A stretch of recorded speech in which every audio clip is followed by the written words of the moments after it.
cabanon de pêche, on appelle ça des carrelets. C'est super joli, ici les gens ils ont l'habitude de les peindre de toutes les couleurs, moi je trouve ça excellent. Là on va aller remonter le sentier qui est là, on va aller sur la piste de blocos disparus. Donc allons-y, c'est parti. Charente-Maritime, c'est vraiment magnifique. Encore ces structures qu'on appelle des carrelets pour pêcher. Bon allez, je continue le chemin, je vous reprends après. Donc on est encore sur une jolie balade, une très très jolie promenade.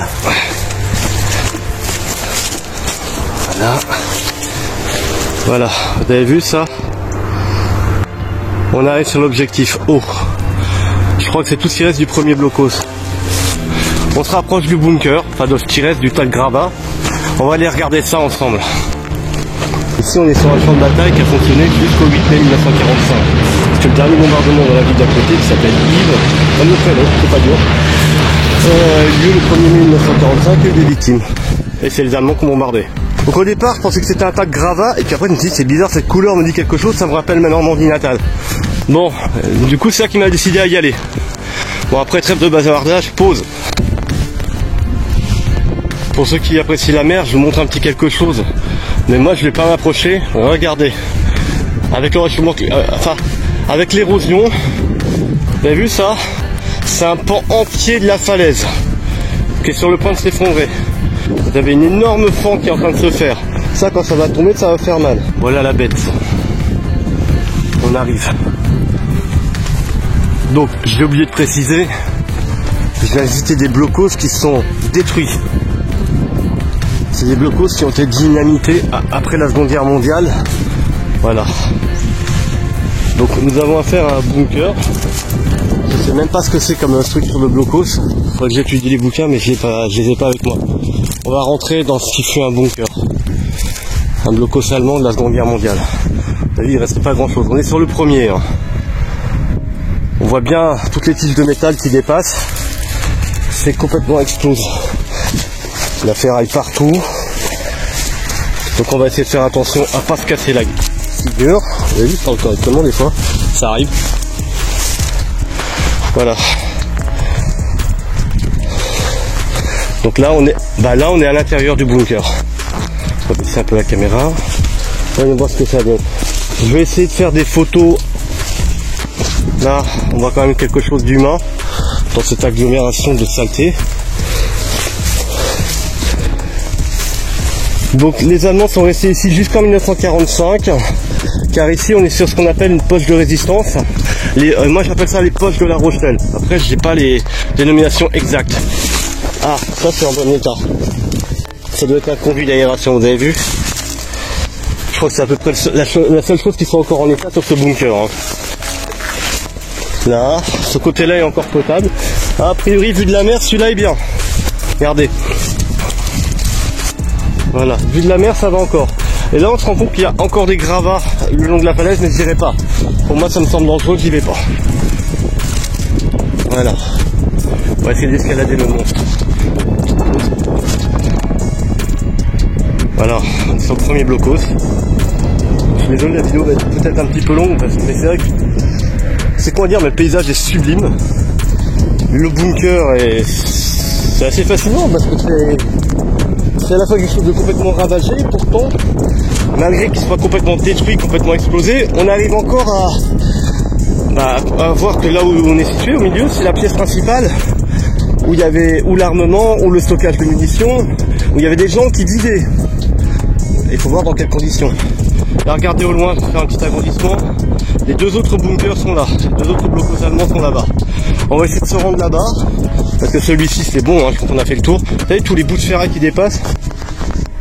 Vous avez le paysage de marécage tout autour de nous, vous avez des marées. En plus là, on a eu plusieurs jours de tempête, plusieurs jours d'inondation. Donc c'est vraiment un paysage extraordinaire.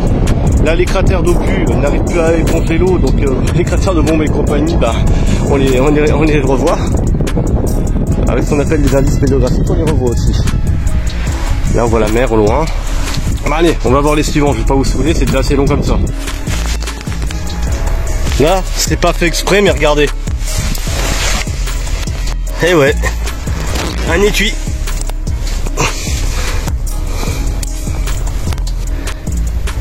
Une douille. Donc comme quoi, même sans chercher, il en reste toujours un petit peu. Bon bah voilà, ça me fera un souvenir. On arrive sur le deuxième blocos. Désolé, je bouge un peu, je devrais respirer. À mon avis, ça va vite torcher.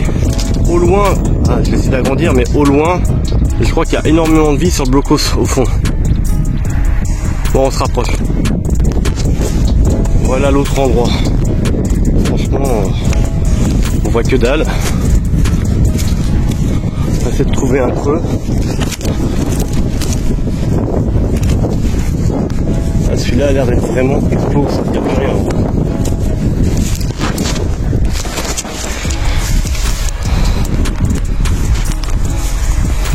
Donc ici on est en présence d'une structure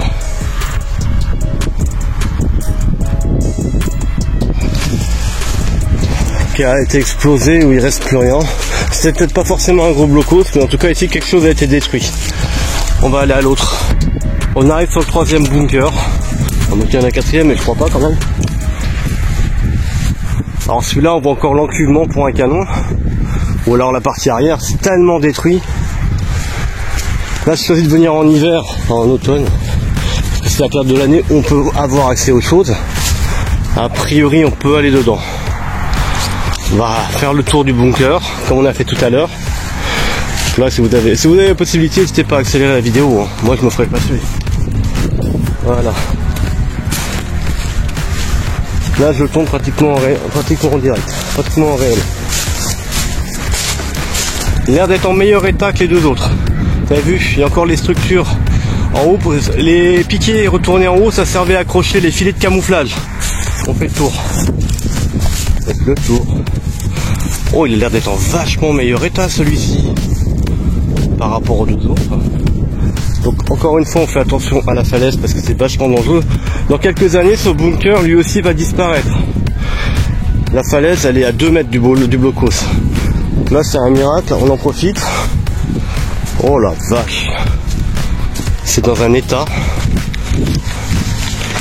On va poser le trépied. Silence et mouette, merci.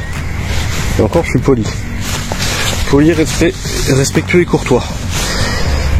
Alors, voilà l'engin. Voilà la bête. Rentrons dedans, voir. Enfin, rentrons dans ce qui reste du truc. Il ne doit pas rester grand chose.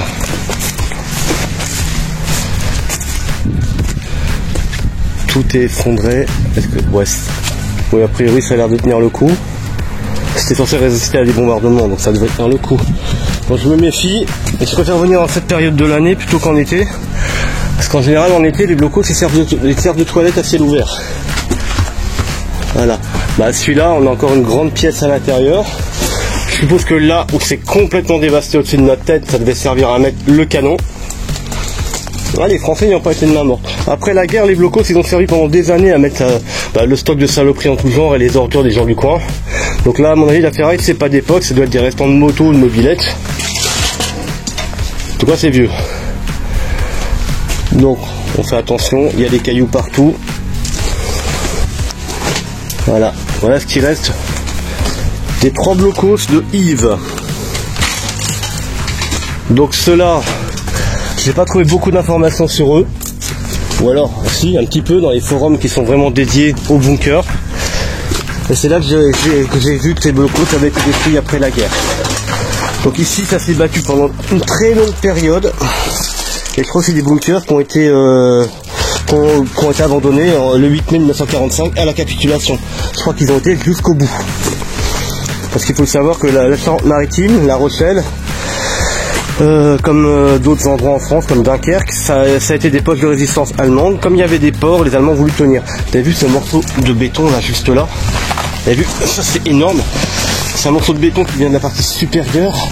Et là on pouvait mettre les filets de camouflage allemands. Incroyable. Évidemment ça a servi de dépotoir pendant des années. On va faire gaffe aux bestioles. On sait jamais. Je vais prendre quelques photos. Et puis ce sera bon pour moi aujourd'hui. Je vais finir cette vidéo par quelques petites photos. Merci de m'avoir suivi si vous avez été capable d'aller jusqu'au bout de la vidéo parce que quand même ça fait long. Voilà, bisous, merci de m'avoir suivi. Je vais quand même essayer d'escalader le truc. Et si la vidéo sort pas, bah ça sera titre posthume.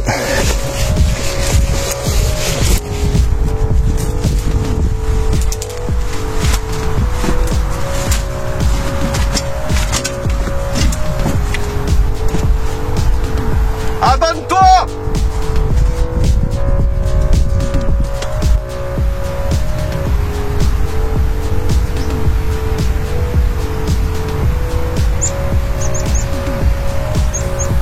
Ne faites pas ça, c'est dangereux.